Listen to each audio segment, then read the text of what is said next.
Halo guys, welcome back again to my channel. Bersama saya Hanson di sini, dan seperti biasanya setiap harinya saya akan buatkan video seputar cryptocurrency. So bagi kalian yang tertarik seputar cryptocurrency, boleh aja langsung bantu saya like dan juga subscribe. Jangan lupa juga untuk hidupkan lonceng notifikasinya supaya kalian gak ketinggalan update baru seputar cryptocurrency. Oke, pada hari ini guys, kembali kita akan bahas seputaran Bitcoin, dan seperti biasa kita akan mulai dari coin market cap terlebih dahulu. Pada hari ini secara global market cap crypto berada di angka 1,64 triliun dolar atau naik sekitar 1,04%. Nah, Bitcoin sendiri berada di angka 35.500-an, Ethereum 2.459, BNB 374, Cardano 1,08, tapi 0,61, Solana 92 dolar, Terra Luna 66 dolar, dan Dogecoin ada di urutan ke-10 dengan harga 0,13 dolar. So per hari ini kita melihat market mendapati sedikit recovery, sedikit banget 0,94% hingga 2%, dan top performer hari ini ada di Terra Luna dengan kenaikan 2,32% ya, sedangkan Solana masih terkoreksi 4% ke 92,60 dolar. So itu adalah outlook sementara dari beberapa top coin yang ada. Sekarang kita masuk dulu ke beberapa berita dan data terbaru hari ini. Yang pertama, nah ini adalah salah satu event dan data yang wajib kalian ketahui minggu ini. Oke, ini adalah hal paling penting yang perlu kalian ketahui minggu ini, di mana di hari Kamis nanti, tanggal 27 Januari 2022, spesifiknya jam 2 subuh waktu Indonesia Barat sampai 2.30 subuh waktu Indonesia Barat, di US itu akan ada event besar. Dan kalau di sini disebutkan konferensi pers FOMC, keputusan tingkat inflasi dan pernyataan FOMC. Jadi hari Kamis subuh nanti akan ada FOMC meeting, dan seperti biasa akan ada si kakek Powell yang berbicara nanti di situ. Tentunya nanti akan lagi membahas soal keadaan ekonomi di US. Oke, kemudian kebijakan-kebijakan apa yang kemungkinan akan mereka lakukan. Lalu mereka juga pasti akan menyinggung soal kenaikan suku bunga, kira-kira apa yang akan mereka lakukan. Kemudian juga soal pengurangan aset di portofolionya si The Fed. Mereka juga akan pasti membahas itu. Dan tentunya itu adalah hal-hal yang sedang ditunggu-tunggu oleh para investor. Dan menurut saya ini adalah hal yang cukup penting untuk kalian ketahui. Kenapa? Karena kalau misalnya nih kalian short term trader, menurut saya nih, kalau misalnya kalian short term trader dan kalian mempunyai trade yang masih open di Rabu malam dan kalian mau tinggal ke Kamis pagi, saran saya kalian pakai stop loss yang ketat. Ya, karena menurut saya Kamis subuh nanti kita akan kembali mendapatkan volatilitas. Ya, volatilitasnya bisa ke atas atau ke bawah ya, kita belum tahu. Itu tergantung nanti si omongannya si kakek Powell. Setelah kakek Powell ngomong, para investor akan mencoba menginterpretasikan apa yang dikatakan oleh si kakek Powell. Baru nanti mereka mungkin akan mencoba untuk mengambil keputusan investasi. Jadi ya itu perlu kalian ketahui. Dan tentunya dengan adanya hal ini, maka saya pribadi bisa expect bahwa 1-2 hari ke depan, Selasa, Rabu, ya kita kemungkinan akan mendapatkan volume perdagangan itu masih kecil. Karena kemungkinan kebanyakan orang akan melakukan wait and see terlebih dahulu. Oke. Sebelum FOMC-nya terjadi, kemungkinan mereka tidak akan melakukan apapun dan mereka akan menunggu event ini terjadi. Oke, jadi ini perlu kalian ketahui. Kemudian yang kedua. Nah, ini juga adalah sebuah table yang bisa aja kalian pelajari karena menurut saya ini cukup menarik ya. Jadi ini adalah Bitcoin Major Corrections from All-Time High September 2010 to today. Jadi dia merangkum gitu ya semua koreksi besar yang terjadi dari September 2010 hingga sekarang. Nah, kalau misalnya kalian perhatikan, per hari ini kita udah mendapati koreksi selama 73 hari. Dan tentunya ada decline kurang lebih 50% ya. Tetapi kalau misalnya kalian perhatikan data-data sebelumnya, maka kalian akan menyadari bahwa decline 50% itu bukanlah sebuah hal luar biasa yang terjadi di Bitcoin. Karena sebelumnya di tahun 2010 bahkan kita pernah menyentuh hingga 94%. Bayangin, berarti anggapan kalau $10.000 waktu itu Bitcoin, jadi turun hingga $600 gitu ya. Jadi penurunannya itu signifikan banget. Dan kalau misalnya kalian perhatikan juga, kita juga pernah mendapati koreksi hingga 410 hari, pernah sampai 363 hari. Ya tentunya ini merupakan bear market gitu ya. Ya kita mendapati koreksi sampai setahunan kurang lebih sebelum kita mulai recover ke atas. Dan yang perlu kalian highlight di sini adalah dari cycle ke cycle, kalau kalian perhatikan, penurunannya itu tidak lagi setajam cycle-cycle yang dulu-dulu di tahun 2010 sampai 2013. Dimana kalau di area-area ini kalian masih melihat kalau terjadi koreksi itu angkanya ekstrim banget gitu. 94%, 72%, 34%, 94%, 76% gitu kan. Sedangkan selebihnya kalau kalian perhatikan kita tidak pernah lagi menyentuh angka 90%. Adapun kita hanya menyentuh 85, 84 gitu ya, tapi sisanya hanya mungkin 33, 39, 30, 31, 55. Jadi kalau kalian bandingkan itu tidak ada apa-apanya gitu ya. Koreksi yang kita hadapi sekarang dengan yang terjadi di tahun-tahun awal Bitcoin tercipta. Dan kalau misalnya kalian perhatikan di sini juga kalian bisa melihat gitu ya. Sebelum-sebelumnya itu berapa hari sih yang perlu Bitcoin lalui sebelum dia kembali ke high yang baru. Maka kalau misalnya kalian lihat yang di bear market terakhir, itu perlu waktu sekitaran 1079 hari sebelum kita menembus lagi high yang baru. Sebelumnya 1181. Jadi kita bisa ambil kesimpulan bahwa dari data ini, kita bisa mengetahui dari cycle ke cycle, biasanya juga memang bear marketnya semakin pendek umurnya gitu ya. Dan sebaliknya, kalau misalnya kalian perhatikan, bull marketnya juga dari cycle ke cycle, kita juga tidak lagi mendapatkan return yang sebesar dulu-dulu. Oke, kalau dulu kan mungkin sampai ribuan persen dan lain sebagainya. Kalau sekarang mungkin ya semakin melandai. Ya tentunya ini the law of diminishing return ya. Simpelnya adalah ya sebuah aset ketika udah mendapatkan market cap yang cukup besar, ketika untuk menggerakkan aset tersebut ke harga yang lebih tinggi itu yang membutuhkan modal yang lebih besar lagi. Dan tentunya dengan hal itu kita melihat dari cycle ke cycle kita mendapati gain yang semakin berkurang, tidak lagi se-ekstrim dulu gitu ya. Nah inilah kenapa selalu disampaikan gitu ya, kalau misalnya kita pengen kaya atau makmur lah dari Bitcoin, masuklah seawal mungkin. Jangan sampai kalian menunggu Bitcoin sudah 500.000, 1 juta dolar per satu koinnya baru kalian ikutan masuk. Karena kenapa? Kalau misalnya kalian masuk pada saat itu, ya kalian mungkin masih bisa menghasilkan uang, tetapi kemungkinan gainnya tidak lagi akan segila sekarang. Karena market cap-nya mungkin udah terlanjur terlalu besar gitu ya. Jadi itu adalah hal yang kedua. Kemudian yang ketiga, ini adalah dormancy flow. Jadi kalau misalnya kalian masih ingat, ini juga salah satu data on-chain yang pernah saya sampaikan di beberapa video saya sebelumnya. Dan ini saya katakan, dan bukan dari saya aja, dari On-Chain College juga, dia mengatakan ini baru keempat kalinya kita pernah menyentuh dormancy flow di angka 200.000. Dan menurut si On-Chain College, ini adalah area yang sudah termasuk oversold. Dan perlu saya ingatkan guys, bahwa tidak hanya di dormancy flow saja kita bisa melihat Bitcoin sekarang dalam keadaan oversold. Rata-rata semua indikator gitu ya, baik itu dari RSI lah, baik itu dari stokastik, baik itu dari data on-chain dan lain sebagainya, rata-rata itu menunjukkan memang sekarang itu kita berada dalam keadaan oversold. Tetapi banyak orang salah kaprah gitu, mengatakan bahwa oh berarti habis ini akan naik langsung kok. Tidak seperti itu modelnya guys. Kita cuma bisa mengetahui sekarang itu kita dalam keadaan oversold. Oke?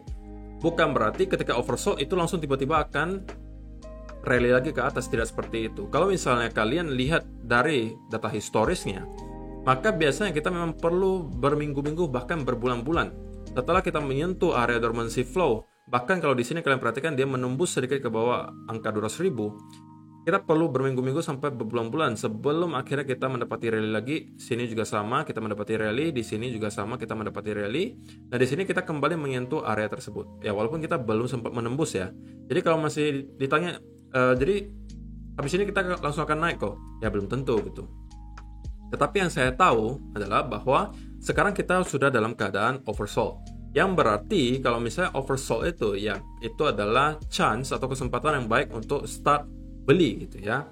Tetapi karena kita tidak bisa menebak pastinya bottom itu di sebelah mana, tidak ada satu orang pun yang bisa gitu guys menebak angka pastinya bottomnya atau dasar dari koreksi kali ini di mana, itu nggak ada satu orang pun yang bisa menebak.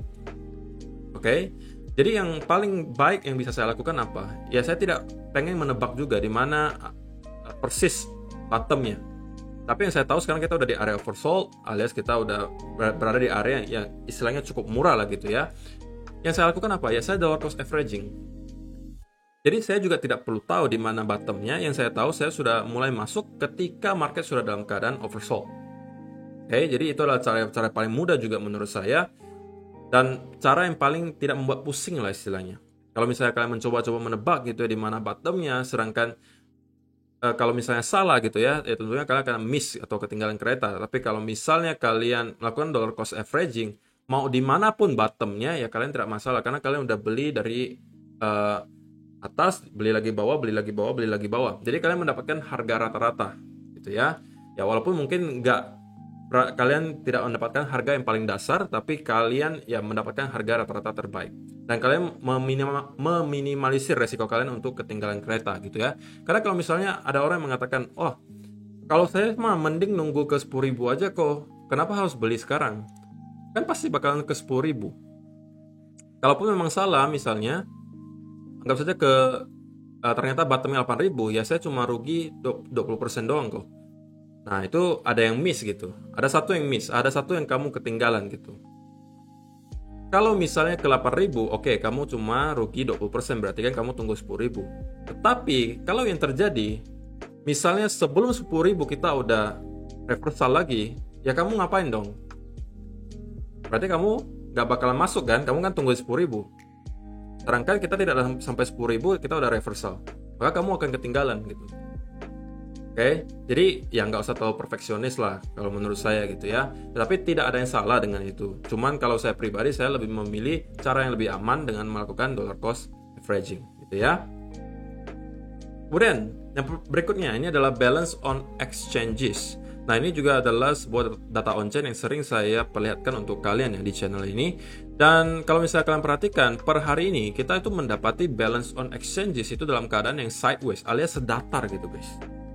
Kalau bagi kalian yang belum tahu, balance on exchanges itu adalah simpelnya stok Bitcoin yang berada di exchange. Nah, berhubungan dengan yang tadi kita sebutkan soal event minggu ini soal FOMC, di mana kita akan mendapati lagi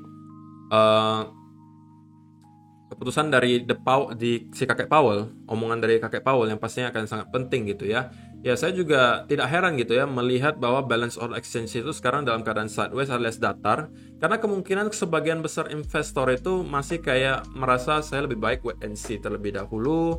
Saya nggak mau masuk dulu ke market karena situasi makro ekonomi yang masih tidak menentu gitu ya. Karena ya memang sekarang memang lagi banyak gitu ya hal-hal yang bisa mengguncang gitu ekonomi global, dari COVID lah, kemudian dari pasar saham US yang kelihatan pengen crash gitu, diisukan bakal crash, kemudian juga keadaan ekonomi di US, kemudian juga isu soal War 3 atau Perang Dunia Ketiga yang kemarin kalau saya baca itu dari Rusia dan Ukraina ya. Jadi mereka juga diisukan bakalan perang gitu kan. Jadi banyak banget ketidakpastian yang terjadi, banyak banget isu-isu negatif yang tersebar yang membuat ya mungkin sebagian investor itu ya takut banget lah untuk masuk ke market sekarang, karena takutnya hal-hal yang ditakutkan tersebut terjadi dan market akan drop lebih parah gitu ya.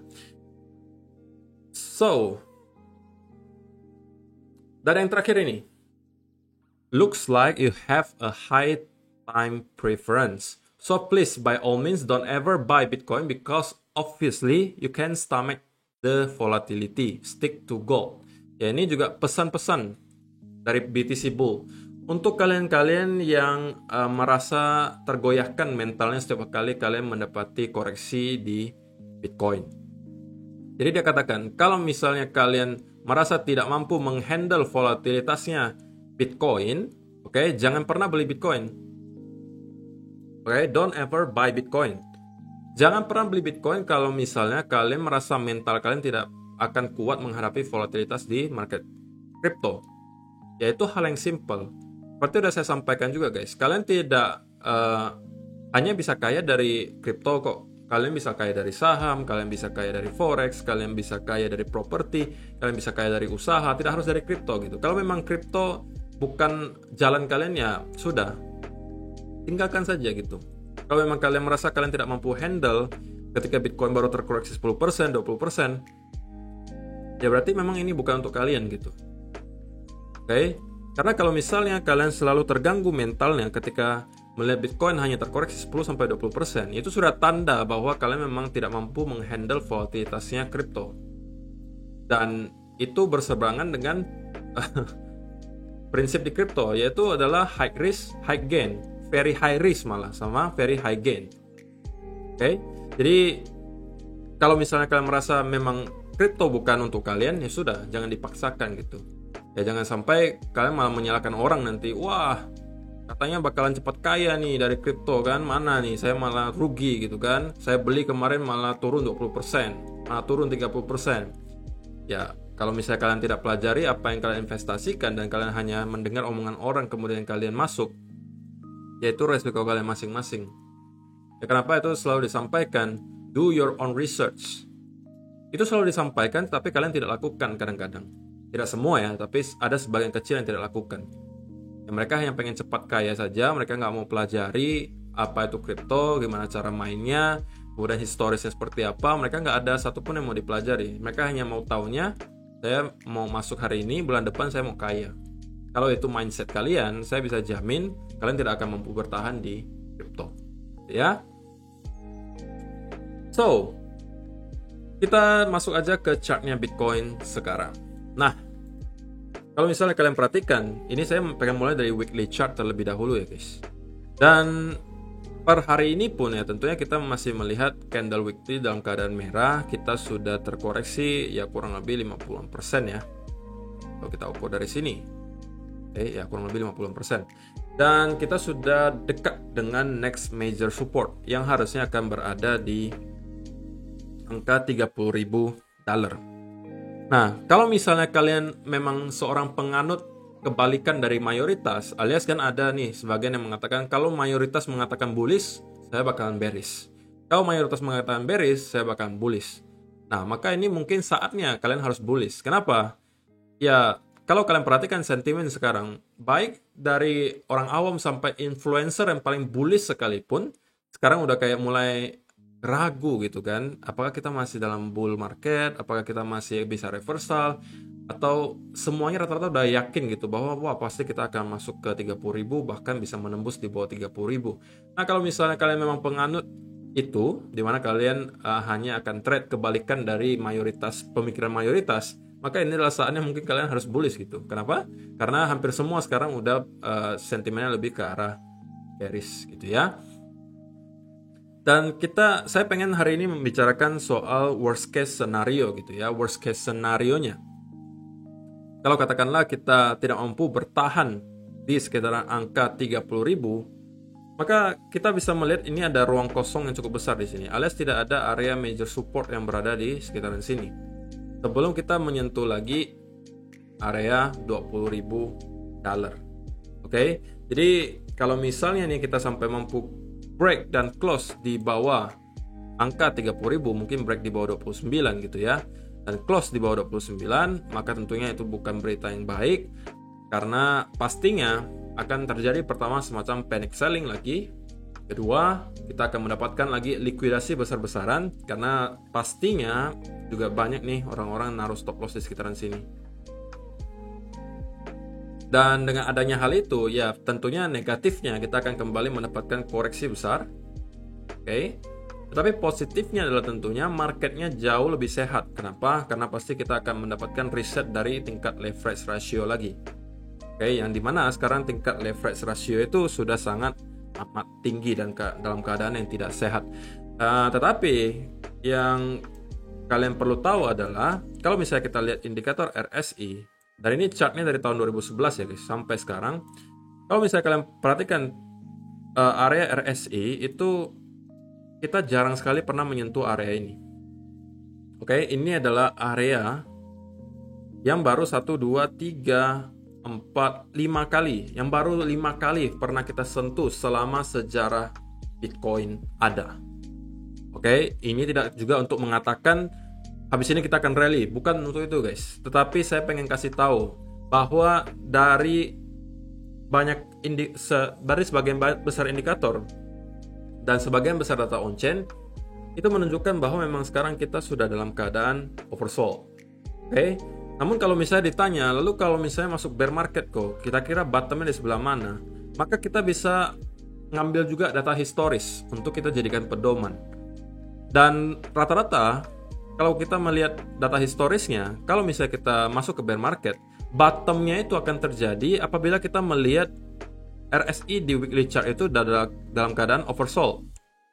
Alias kita udah di bawah angka 30. Dua kali kita mendapati RSI di weekly chart itu di bawah 30, mungkin nyentuhnya 29 atau 28, itu adalah typically atau biasanya adalah bottom dari bear market tersebut. Jadi walaupun kita masuk ke bear market, ya kita sedikit banyak punya gambaran juga lah gitu ya, di mana kira-kira areanya bottom itu akan tercipta. Ya salah satu indikasinya kita bisa pakai RSI. Oke? Atau kalian juga bisa pakai EMA 200 ya. Nah, oke ini ya. Kita coba ganti 200. Nah, kalau misalnya kalian perhatikan, EMA 200 ini sudah berkali-kali gitu ya, mampu menunjukkan kita area-area bottom dari sebuah koreksi besar bahkan bear market. Pertama kali di sini. Oke, di sini juga sama. Oke, ini adalah bottomnya ya kan? Ini juga adalah bottomnya, walaupun kita sempat wick sedikit ke bawah, tapi udah berada di kurang lebih area bottomnya. Cycle sebelumnya juga sama. Di cycle tahun 2014, kalau kalian perhatikan, kita juga mendapati bottom ketika kita menyentuh EMA 200 di sini. Oke, jadi kita mempunyai dua alat gitu. Kalau misalnya ternyata worst case scenario-nya kita masuk ke bear market, dan untuk memprediksi kira-kira gitu ya, di mana area yang kita bisa jadikan sebagai area yang kemungkinan menjadi bottom dari sebuah bear market, maka kita bisa menggunakan dua indikasi tersebut. Pertama dari RSI, kita mendapati area oversold di RSI alias di bawah sedikit angka 30. Kedua, kita melihat Bitcoin kembali menyentuh EMA 200-nya, maka kemungkinan kita ya bisa jadi sudah akan menemukan bottomnya gitu ya. Jadi itu adalah secara data historis. So, ini mungkin kalian perlu tahu juga supaya kalau memang kita masuk ke bear market ya kalian punya gambaran lah kira-kira cari taunya bottomnya sebelah mana itu di mana gitu ya. Oke, jadi itu untuk gambaran besarnya. Nah, sekarang kita masuk ke time frame yang lebih kecil. Oke, mungkin ke 1 hour chart. Nah, kalau misalnya kalian perhatikan, tentunya kita kemarin mendapati ada retest di sini ke trendline besar ini. Dan kita persis dari trendline tersebut mendapatkan rejection. Inilah kenapa saya sampaikan ke kalian guys, kalau misalnya kita mendapati ada bounce di sini, kalian jangan terlalu excited dulu. Karena tidak cukup bagi saya kalau kita hanya mendapatkan kenaikan ke sini. Karena ini tentunya kita akan berhadapan dengan trendline sekaligus di sini ada major resistance. Yang perlu kita lihat adalah kita mendapati semacam rally diikuti dengan peningkatan volume. Oke, kemudian kita break dari major resistance, break dari trend line, kita retest, dan dari sini baru kita mempunyai cukup bukti gitu ya, atau cukup indikasi dan bisa mengatakan bahwa kemungkinan kali ini probabilitasnya sudah lebih ke arah kita akan mendapati relief rally ke atas. Tapi sebelum itu terjadi, tentunya sekali lagi kita jangan sampai pernah mencoba untuk mendahului market.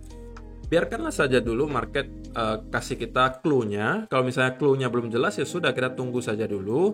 Oke, karena selama kita berada di bawah trendline ini tentunya sentimennya sedikit ke arah bearish, atau bias saya juga sedikit ke arah bearish.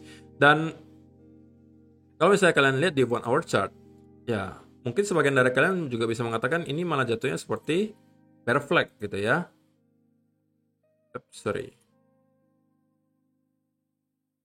Oke. Ini jadinya lebih ke bear flag. Dan kalau misalnya kita mampu breakdown dan break dari low di sini, oke, kalau kita breakdown di sini, breakdown dari trend ini saya rasa minimal ya, kita akan retest kembali ke area low di sini. Dan kalaupun ini tidak mampu bertahan, oke, maka kita akan kemungkinan menuju lagi ke area next major support yang harusnya akan berada di sekitaran angka 30.000 sampai 28.000. Oke. Jadi untuk teman-teman yang memang pengen jadi yang merupakan trader, ya tentunya kalian harus bersabar lah ya. Kalau misalnya kalian pengen cari setup untuk buy, saya rasa belum cukup indikasi bagi kita untuk buy sekarang. Kecuali memang kalian pengen trade sesuai dengan tren yang harusnya sekarang ya tentunya trennya masih dalam keadaan bearish. Ya, ini ada bear flag. Kalau misalnya kalian teman-teman yang high risk gitu ya, melihat marketnya udah turun banget dalam, kalian juga masih pengen short, ya ini mungkin bisa jadi setup kalian. Ya tentunya ini bukan financial advice, kalian harus tentunya melakukan riset sendiri sebelum melakukan keputusan investasi apapun gitu ya. So, itu aja sih saya rasa untuk hari ini guys. Terima kasih yang sudah menonton sampai selesai. Semoga bermanfaat video hari ini. Dan kita akan bertemu lagi di video yang berikutnya.